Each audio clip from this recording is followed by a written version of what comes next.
Halo guys, nama gue Stefan dari StefTech dan di video kali ini kita bakal nge-unboxing dan review HP yang baru 1 bulan rilis tapi udah turun 1 juta. Yap, banyak satunya ya, yaitu si Samsung Galaxy A56. Kira-kira sekarang harganya berapa? Jadi harga HP ini untuk yang 8GB di sekitar 5,5 juta pakai diskon Shopee atau Tokopedia.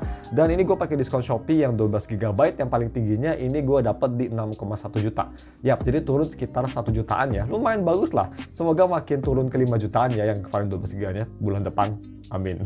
Jadi kalau misalnya kalian mau beli HP ini, gue bakal taruh semua linknya ada di deskripsi. Untuk spek sendiri gue udah taruh ada di sini. Kalian bisa post, tapi in summary dia pakai Exynos yang baru ya, yang harusnya lebih bagus dari A55.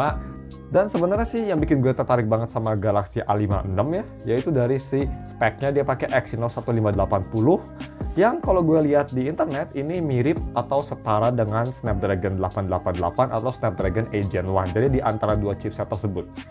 Yang bisa dibilang lumayan bagus ya, dan gue denger juga kan Exynos sekarang udah nggak separah dulu, udah nggak sepanas dulu, jadi ini harusnya juga nggak sepanas yang dulu. A56 menurut gue sih selalu salah satu HP yang bagus banget spotnya, bukan A56 sih maksud gue, A5 series ya. Semenjak A55 menurut gue Galaxy A5 series bener-bener proper banget dan cocok lah kalau misalnya kalian ingin HP flagship tapi budgetnya di bawah HP flagship. Ini menurut gue kalian bisa ngerasain 95% perasaan di HP flagship. Seperti ini HP-nya. Kita langsung buka aja dari sleeve-nya. Dan man, right off the bat, feeling di tangan HP ini kerasa premium banget ya, mantap. Di sini pastinya dikasih kabel ya, tapi kalian nggak dikasih kepala charger ya pastinya. Ya, Samsung udah lama meninggalkan tradisi tersebut sayangnya. Jadi cuma segitu aja di boxnya, simple banget. First impresi gue sih suka banget sama desain 6 series ya, A26, A36, A56, gue suka desainnya semua. Kerasa beda banget dan memang ini sepertinya bakal jadi desain baru S26 ya, seperti ini. Dia kamera ringnya sekarang jadi full black kayak gini, kerasa keren aja gitu, gue suka. Warna blacknya juga bagus, ditambah lagi khasnya series Galaxy A55 ke atas ya. Dia sampingnya tuh kayak legok gitu, kayak di batanya tebel, tapi pas ke frame-nya legok. Hal-hal kecil kayak gini gue sih suka sih ngelihatnya. Jadi untuk spek kamera sendiri di belakang dia setupnya pakai triple kamera. Main kamera 50 megapiksel, ada optical image stabilization, nice. Kamera kedua 12 megapiksel, ultrawide. Dan kamera ketiga 5 megapiksel makro, bisa nge-record di resolusi 4K 30 fps, ada electronic image stabilization. Kamera depan 12 megapiksel dan bisa nge-record sama juga di 4K 30 fps dan bisa support 10-bit HDR untuk kedua kamera depan dan kamera belakang. Di samping di sini bisa kita lihat ada power button dan volume button yang kerasa sangat kokoh banget. Ini jujur gak kerasa kayak HP mid-range, build quality-nya solid banget. Overall gue suka sih warna graphite-nya, cuma memang ini gak ke arah hitam ya, lebih ke arah abu, kelihatan banget ya. Dual SIM, oke, dan menurut gue sih 256GB untuk harganya udah cukup banyak lah. Dan speed internal juga dia kan pakai UFS 3.1, jadi harusnya udah lumayan cepet di harganya. Cuma sedikit kelemahan yang gue rasa ya dari bodi HP baru Galaxy A56 ini, kamera BAM-nya lumayan tebal ya dibanding sebelumnya, bisa kita lihat nggak tuh? Lumayan tebal loh ini, jadi kalau misalnya ditaruh di sini, agak sedikit goyang-goyang tapi nggak separah kayak HP flagship yang segede gedem si kamera BAM ya. Cuma ya, dibanding versi sebelumnya sih gue rasa ini kayak lebih tebal ya. Apa cuma perasaan gue? Berat sendiri dia ada di 198, jadi untuk HP yang sebesar ini pas ya, nggak enteng banget jadi kelihatan murahan, tapi nggak berat banget juga jadi nggak enak di tangan. Cukup lah pas beratnya menurut gue.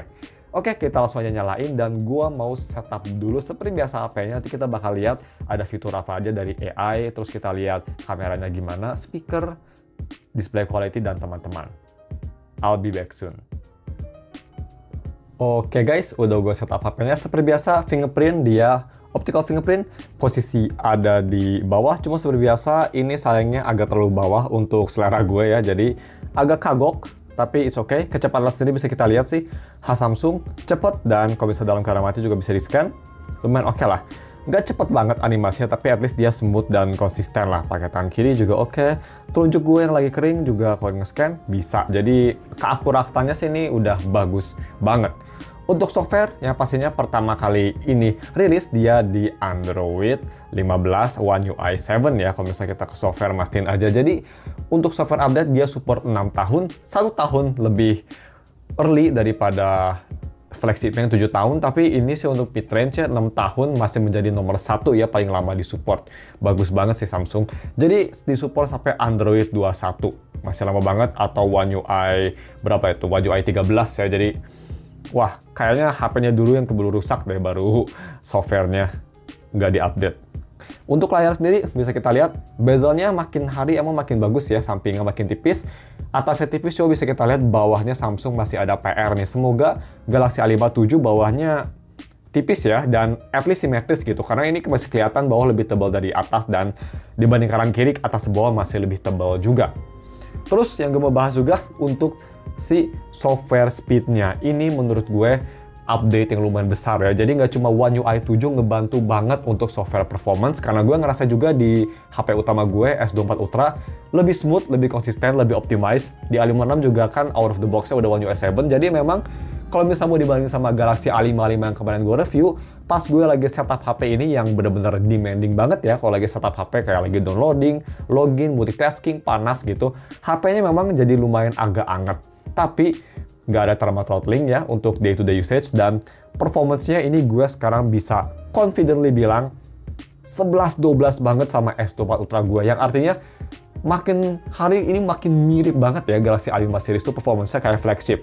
Jujur, gue pas pertama pakai ini lumayan shock karena launching aplikasinya walaupun dia bukan pakai UFS 4.0 tapi UFS 3.1 udah sangat cepat, dan ini memang dulu dipakai di OnePlus 7 Pro ya, UFS 3 series tuh debutnya, dan pertama kali gue pakai HP itu yang cepet banget. Ini UFS 3 masih sangat cepet banget di 2025 launching aplikasi gitu. Kita buka YouTube misal, walaupun ini lagi setup pertama bisa kita lihat tuh lumayan cepet ya, cepet banget. Multitasking juga balik lagi ke Instagram, cepet. Kita bisa mau buka Tokopedia, belum di setup tapi dia udah cepet juga. Biasa kan first time buka tuh lama, ini cepet, buka galeri cepet. Dan semua terutama dari animasi itu improvementnya sangat besar dari One UI 7, kerasa smooth banget. Yang pasti yang gue sering pakai yaitu ini ya. Jadi si app-nya tuh kalian sekarang foldernya bisa dikecilin atau bisa digedein. Kalau digedein tuh kalian nggak usah buka folder, bisa langsung klik aplikasinya. Itu fitur yang gue sangat suka banget di One UI 7. Dan yang pasti di HP ini juga ada AI ya, seperti favorit feature gue yaitu Circle to Search. Di HP ini juga ada, misal kita mau nyari, tinggal taruh sini, dan ini smooth juga ya, kayak flagship. Tinggal Circle to Search, karakter apa dia langsung tahu. Oh ini karakter Carlotta dari Wuthering Waves, bisa kita langsung tahu. Jadi ya, gampang.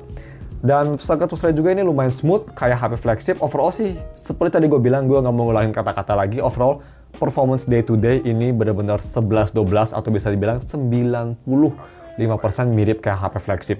Smooth banget. Gue sekarang confident bisa bilang, kalau misal kalian nggak butuh spec to the max, gak butuh kamera yang absolutely amazing gitu ya, HP ini menurut gue di harga 6 jutaan atau 5 jutaannya versi base modelnya lebih worth it, karena sekarang One UI-nya udah mirip banget kayak One UI di flagship di Galaxy A56 ini. Dan untuk gaming juga nanti gue bakal bahas minggu depan. Gaming performance di HP ini gak main-main loh. Jadi ya, di harga segini all-roundernya gila sih. Daripada banyak ngegeles-geles, gue mau bahas kelemahan pertama dari HP ini ya, yaitu dari haptiknya. Ini memang kelihatan HP flagshipnya showing, bukan HP flagshipnya maksud gue. Ini nggak kayak HP flagship karena memang haptiknya, ini bisa dibilang haptiknya bagus ya, enak buat ngetik, tapi lemah banget gitu haptiknya. Nggak cuma di situ, kalau misalnya kita lagi kayak atur volume gitu juga ada haptik, tapi kerasanya tuh kayak lemah banget ya haptiknya.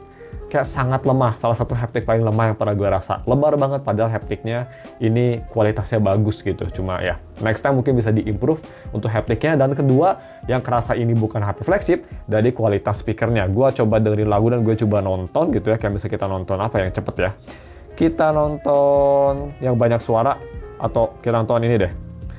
Penguin Zoo atau Voice Critical, seperti biasa YouTuber favorit gue. Nah, kita gedein. And he worked under the pseudonym Casper Cole, and he... Untuk HP mid-range ya pastinya speakernya udah bagus banget, tapi kalau misalnya mau dibarengin sama HP flagship, ini memang kekurangan detail, kekurangan soundstage ya, dan kekurangan si clarity suaranya tuh kayak kurang besar gitu layarnya, kayak benar-benar cuma dikit banget layarnya. Itu sih yang gue rasa. Tapi ya, wajar banget ini kan HP mid-range, itu aja yang dipangkas sama Samsung, tapi hal-hal yang nggak dipangkas seperti performance-nya sih ini udah oke banget menurut gue. Tapi ya, kita langsung aja terakhir tes bagaimana untuk kamera quality-nya. Karena ini memang salah satu yang dipangkas karena dia nggak bisa nge-record di 4K 60 fps, tapi kamera quality-nya sendiri menurut dia udah sangat bagus lah. Dan cukup banget untuk sehari-hari. Kita langsung foto pakai main kameranya. 1, 2, 3. Dan ini kalian bisa ganti ke 2 times ya, kalau bisa mau. Dan ini untuk ultra wide yang kualitasnya mirip banget. Dan terakhir seperti biasa, ini dia selfie-nya. Gue bakal milih color tone yang nature. Jadi bisa kita lihat ya, fotonya bagus dan sekarang selfie-nya nggak ada masalah kayak di Galaxy A55 yang jadi kayak kebiruan atau pucat gitu warna muka. Sekarang dia udah ngefix jadi bagus.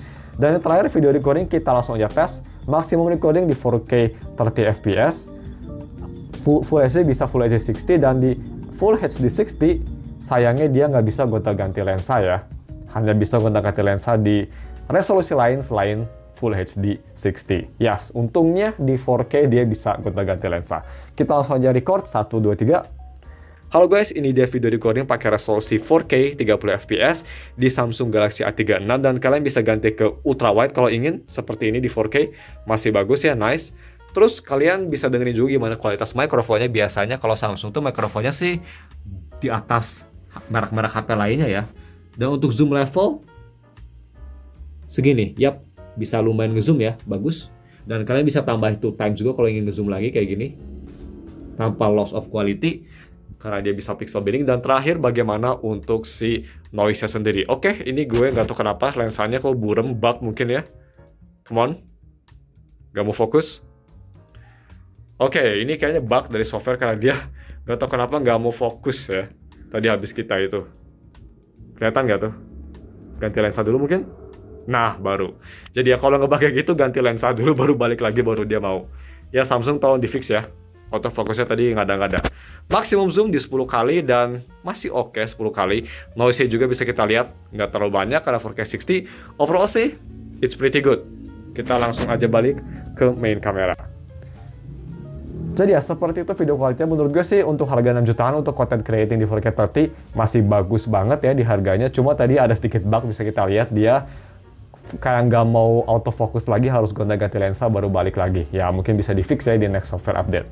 Oke, cuma segitu aja videonya untuk quick review dan unboxingnya. Yang pastinya gue bakal pakai dulu beberapa hari dan nanti gue bakal full review minggu depan untuk lebih detailnya. Overall sih first impression menurut gue sekarang HP-nya udah harganya tuh turun 1 juta, makin worth it ya. Jadi cuma segitu aja untuk videonya. Jangan lupa dan subs. Thank you for watching dan ketemu lagi minggu depan untuk video full reviewnya dan gaming testnya juga minggu depan. Stay tune aja. See you next week.